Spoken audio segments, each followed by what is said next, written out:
बिस्मिल्लाहिर्रहमानिर्रहीम। आप देख रहे हैं ग्लोबल टाइम पाकिस्तान और मैं हूं साहिबजादा अली हैदर। नाजरीन, आप जानते हैं कि हमारे मुल्क के अंदर एक अजीब हलचल मची हुई है। पाकिस्तान तहरीक इंसाफ की जानिब से रोज़ एहतजाज किए जा रहे हैं, मगर हुकूमत उनको एहतजाज और जलसे करने की इजाज़त नहीं दे रही।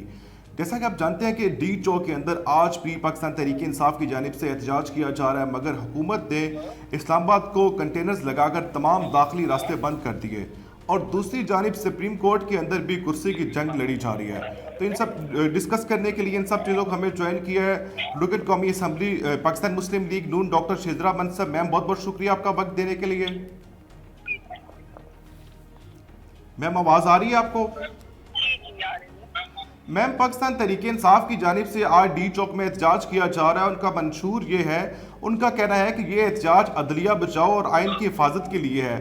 तो आप समझती हैं कि वाकई उनका इसी मकसद के लिए एहतजाज है? ये ऐसी एक जमात है जिसने शुरू से सिर्फ इंतशार की बदअमनी की सियासत की है। 2014 में आपको याद है जिस वक्त प्रेसिडेंट चाइना ने आना था सीपेक के लिए, उस वक्त इन्होंने धरना दे दिया और उसका क्या नतीजा निकला? सीपेक जैसा एक बहुत बड़ा अच्छा मंसूबा कितना डिले हो गया। अब आज इस वक्त शंघाई कोऑपरेशन ऑर्गेनाइजेशन की इस्लामाबाद में हमारी कॉन्फ्रेंस है और ये बहुत अहम ऑर्गेनाइजेशन है पूरे खित्ते के लिए। इकोनॉमिकली बहुत अहम है, इनका एक विजन है पूरे खित्ते के लिए और उसमें पाकिस्तान का एक बहुत अहम रोल है। लेकिन इन्होंने दोबारा से चौक में धरना सिर्फ इंतशार के लिए किया। अगर रिफॉर्म चाहिए अदलिया के लिए तो वो पार्लियामेंट में होते हैं, ये पार्लियामेंट में ऑपोजिशन में बैठते हैं। ऑपोजिशन जमहूरी निजाम का एक बहुत अहम जुज़ होता है। अगर इनको किसी किस्म के कोई रिफॉर्म चाहिए तो वो सड़कों पे निकल के नहीं होते, रिफॉर्म पार्लियामेंट में बैठ के होते हैं। तो ये सिर्फ और सिर्फ इंतशार बदअमनी फैलाना चाह रहे हैं, जिसकी वजह से ये धरने देते हैं। लोगों में भी अमन आमा का सिलसिला खराब होता है, पब्लिक को तंग करते हैं और इनका सिर्फ एक विजन है, एक इनकी ख्वाहिश है, एक इनकी कोशिश है और वो है कि इनके जो सो कॉल्ड लीडर है उसको एनआरओ मिल जाए, लेकिन एनआरओ इसको अभी नहीं मिलेगा। मगर मैम, पाकिस्तान तहरीक इंसाफ की जानिब से ये कहा जा रहा है कि जब हमारी हुकूमत थी तो मरियम नवाज शरीफ साहिबा ने जलसे भी किए, मतलब जो रैलियाँ भी निकाली, मगर हमारी जानिब से कोई रुकावट खड़ी नहीं की गई, तो हमें भी पुरअमन एहतजाज करने दिया जाए। तो आप क्या समझती हैं कि परमिशन मिलनी चाहिए इनको? देखिए, हम इनको परमिशन देते रहे हैं, इनको जलसों की परमिशन मिलती रही है, इनको साथ सारे करके कि जी ये चीजें, ये नुकात है जिनको आपको फॉलो करना है और उनको फॉलो करके ये जलसे कर सकते हैं। इनको जगह भी बताइए, इनको रूट भी बताएं, इनको टाइम भी बताएं, ये वहाँ पे जलसे करें, बिल्कुल इनको इजाजत है, किसी ने इनको रोका नहीं है। लेकिन डी चौक में जलसा करने की इजाजत किसी को नहीं मिल सकती, ना ही किसी और जमात में कभी डी चौक में जलसा करने की, खास तौर पे ऐसे वक्त है जिस वक्त के एक इतनी अहम ऑर्गेनाइजेशन कॉन्फ्रेंस हो रही है सिर्फ बदअमनी फैलाने के लिए। और इसके पीछे क्या मुहरकात है, इसके ऊपर भी अवाम को गौर करना चाहिए। आप देखें कि इस वक्त खित्ते में और पूरी जगह पे क्या जुल्म हो रहे हैं, गाजा पे क्या जुल्म हो रहे हैं, फलस्तीन पे क्या जुल्म हो रहे हैं, लेबनान पे क्या जुल्म हो रहे हैं। और इन सारी चीजों को मद्देनजर रखते हुए हमें पाकिस्तान की मईशत को, पाकिस्तान की सियासत को एक अब सही सिमत पे चलाया है। मईशत भी बेहतर हो रही है। आप देखें फिच जैसे, मूडी जैसे जो इदारे हैं उन्होंने भी अब तारीफ करनी शुरू कर दी है कि बेहतरी की तरफ पाकिस्तान जा रहा है। इससे फिर पाकिस्तान में बदअमनी फैलाना पाकिस्तान दुश्मनी है। और ये इनका लीडर जो जैक गोल्डस्मिथ के लिए गया था, उसके मेयरशिप के लिए, आपको याद होगा लंदन में सादिक खान इस मुसलमान के खिलाफ इसने कैंपेन की। ये वही जैक गोल्डस्मिथ है जैसे कल एक ट्वीट में लिखा है कि इस तरह ही इस पूरे खित्ते में एक रोशनी है और इसके इर्द गिर्द जितने लोग हैं सप्रेशन करती है और वायलेंट रेजिम्स है।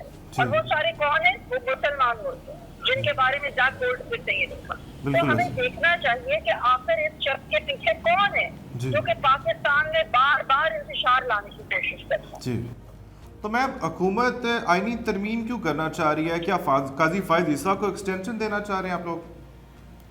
नहीं, हमारी जो आईनी तरमीम है वो बिल्कुल पर्सन स्पेसिफिक नहीं है। ये वो चीजें जो कि बहुत सारी पार्टियों के मैनिफेस्टो में ऑलरेडी और जिस वक्त मियां नवाज शरीफ साहब और मोहतरमा बेनज़ीर भुट्टो साहिबा ने जी चार्टर डेमोक्रेसी किया था, उसमें भी ये एक शिक है कि आईनी अदालतें अलग होनी चाहिए। उससे जी। पब्लिक को फायदा होगा।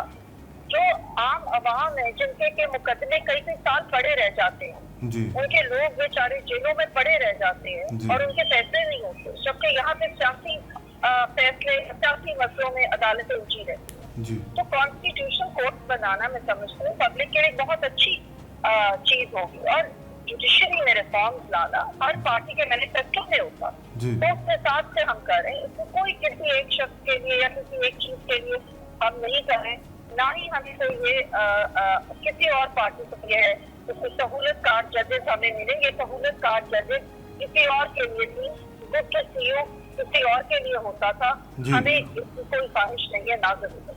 जी मैम, अब मैं आपके हल्के की तरफ आता हूँ। मैम, ज़राए का कहना है कि ननकाना की सीट पे आपको हराना बहुत मुश्किल है। पहले ज़िमनी इंतखाबात में भी आपने जीता, फिर बानी पीटीआई को आपने बड़ा टफ टाइम दिया, अब 2024 में फिर आप जीत गए। तो ये आपकी अपनी वर्थ है, पार्टी वोट है, या आपको अपनी कास्ट का खरलिज्म कैच है? क्योंकि कहना है कि इसी बेल्ट के ऊपर बहुत ज़्यादा ये खरल फैमिली है। जी देखिए, अल्हम्दुलिल्लाह PMLN जी के बहुत वोट्स हैं। मियां नवाज शरीफ के मोहब्बत करने वाले बहुत ज्यादा ये लोग हैं, और ये खासतौर पर ननकाना डिस्ट्रिक्ट जो है ये पाकिस्तान मुस्लिम लीग का गढ़ समझा जाता है। 2018 के जो इलेक्शन थे वो जी। पाकिस्तान की तारीख के सबसे बुरे रिग्ड इलेक्शन थे, जिसमें कि RTS को बिठाया गया और जी। 11,000 वोट जाया करके मेरे जी। और मौसम 2000 वोटों से जीत के रिग्ड इलेक्शन में ये हार 2018 के इलेक्शन की बात कर रही हैं आप? जी 2018 की जी। मैं बात कर रही हूँ। जी इसके अलावा उससे पहले जो 2015 में जिमनी इलेक्शन हुए थे, 40,000 के लीड से अल्हम्दुलिल्लाह पाकिस्तान मुस्लिम लीग हो चुकी है। मेरे वालिद राय मनसब अली खान वो बहुत पुराने अल्हम्दुलिल्लाह सियासतदान, 2062 से वो सियासत करते हैं। जी लोगों के दिलों में मोहब्बत है, कदर है, बहुत ईमानदारी के साथ, जानदारी के साथ उन्होंने सियासत की। उनके लिए लोगों के दिलों में बहुत जज्बा है, और जाहिर है कि PMLN का एक गढ़ ननकाना साहब जो है, जी। तो अल्हम्दुलिल्लाह इस वजह से ये सारी वजूहात है जिसकी वजह से मैम जो आपके जी मैम जो आपके मुखालिफ कैंडिडेट थे ब्रिगेडियर रिटायर्ड एजाज अहमद शाह, उनको पाकिस्तान तहरीक इंसाफ के दौर में वजारत दाखिला दी गई, तो अभी ननकाना साहब के अंदर वफाक की भी वजारत नहीं है और सूबाई भी नहीं है, तो आपने कोई अपना मुतालबा नहीं किया कि आपको वजारत दी जाए? देखिए, ये चीजें जो है ना, ये पार्टी में आनी जानी चीजें होती हैं, इनकी अहमियत नहीं होती। असल बात होती है कि इस वक्त पाकिस्तान मुस्लिम लीग नून ने पाकिस्तान को जिस गड़े में फंसा दिया गया था PTI के दौर में, कि पाकिस्तान खुदा न खास्ता डिफॉल्ट करने के बहाने पे आ गया था, उसमें से पाकिस्तान को निकाला है। अब आप देखें कि IMF का प्रोग्राम हम लेके आए हैं, और प्राइम मिनिस्टर मियां शहबाज शरीफ दिन रात मेहनत कर रहे हैं, और चीफ मिनिस्टर जो है मरियम नवाज शरीफ साहिबा, उनके आप देखें कितने इनिशिएटिव्स हैं सेहत के हवाले से और अवाम के हवाले से, एजुकेशन के हवाले से, गरीबों के लिए उन्होंने कितनी ज्यादा स्कीम्स निकाली, और दिन रात वही चीजें अवाम को कैसे रिलीज करे, और पाकिस्तान की मईशत कैसे बहाल हो, और पाकिस्तान को दोबारा से एक तरक्की के राह पे काम कर दिया जाए, क्योंकि अल्हम्दुलिल्लाह हमने कर दिया। समझती हूँ कि ये सबसे अहम चीजें हैं, पाकिस्तान सबसे पहले है, बाकी सारी चीजें उसके बाद। जी मैम, बहुत बहुत शुक्रिया आपका वक्त देने के लिए। बहुत शुक्रिया। जी नाजरीन, ये थी रुकन कौमी असम्बली पाकिस्तान मुस्लिम लीग नून डॉक्टर शिजरा मनसब करल। तो आपने इनकी राय जानी। इनका कहना है कि पाकिस्तान तरक्की की जानिब गामजन है, और PTI को ये एहतजाज वगैरह अभी मौखर कर देना चाहिए, जो कि नहीं करने चाहिए। मोहसिन नकवी साहब का भी अली अमीन को फ़ोन गया, यही कहना था उनका कि अभी हमारे वफद आ रहे हैं, सऊदी अरब से वफद आ रहे हैं, चीन के वफद मतवक्के हैं। तो हमारे मुल्क की जो सियासत है वो एक ख़राब सूरत हाल की जानिब जा रही है। हर रोज़ एहतजाज और जलसे किए जा रहे हैं, मगर हुकूमत की जानिब से पाकिस्तान तहरीक इंसाफ को एहतजाज करने की जो इजाज़त है वो नहीं मिल रही। तो इसके साथ साथ मुझे शेर याद आ रहा है, तो मैं अपने आज के प्रोग्राम का इख्तिताम एक शेर से करूँगा कि शायर ने क्या खूब कहा कि मेरे मुल्क की सियासत का हाल मत पूछो, मेरे मुल्क की सियासत का हाल मत पूछो, गिरी हुई है तवाइफ तमाशबीनों में, آج کے لیے اتنا ہی، اجازت دیجیے، اللہ حافظ۔